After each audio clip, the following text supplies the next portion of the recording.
अस्सलामुअलैकुम वरहमतुल्लाहि वबरकातुहू। बिस्मिल्लाहिर्रहमानिर्रहीम।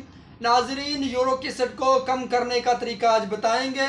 यूरिक एसिड को कैसे कम किया जाए और यूरिक एसिड के बढ़ने से कौन सी बीमारियों में मुब्तला हो जाता है। नाजरीन, यूरिक एसिड हमारे जिस्म में एक ऐसा मादा है, जब उसकी ज़्यादती होती है तो हमारे जिस्म के अंदर दर्दों की शिकायत होना शुरू हो जाती है, जिस्म में दर्दें होना शुरू हो जाती है, बिलखुसूस जोड़ों की दर्द, घुटनों की दर्द और गर्दन की दर्द, पट्टों का खिंचाव, सर में दर्द रहना।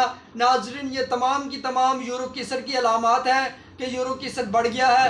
जब यूरिक एसिड हद से ज़्यादा बढ़ जाए तो उस वक़्त घुटनों के अंदर और जोड़ों के अंदर सोजिश हो जाती है। तो नाजरीन, आज हम आपको बताएंगे कि सूजन को कैसे ख़त्म किया जाए, यूरिक एसिड को कैसे ख़त्म किया जाए।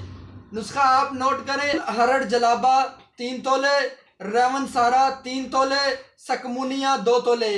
ग्राइंड करें। ग्राइंड करने के बाद आप 500 mg के कैप्सूल भर लें।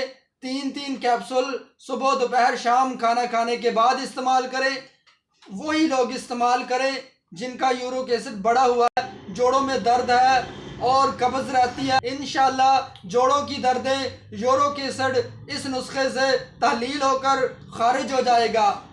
नुस्खा बहुत ही आसान है, ये बनाएं, कम खर्चा बाला नशीन नुस्खा है। इंशाअल्लाह आप इसके साथ जो है कोई दवाई भी ना इस्तेमाल करें, सिर्फ यही इस्तेमाल करें, यूरिक एसिड भी कम हो जाएगा। और अगर जोड़ों की दर्दें हैं, मजून सुरंजा, मजून अज़राकी मिक्स करके सुबह शाम जो है 1 चम्मच इस्तेमाल करें। इंशाल्लाह जोड़ों की दर्दें भी ख़त्म हो जाएंगी और यूरिक एसिड भी ख़त्म हो जाएगा। तो नाजरीन, दुआ में याद रखिए। अल्लाह ताला आप सबका हामी और नासिर। अस्सलामु अलैकुम वरहमतुल्लाहि वबरकातुहू।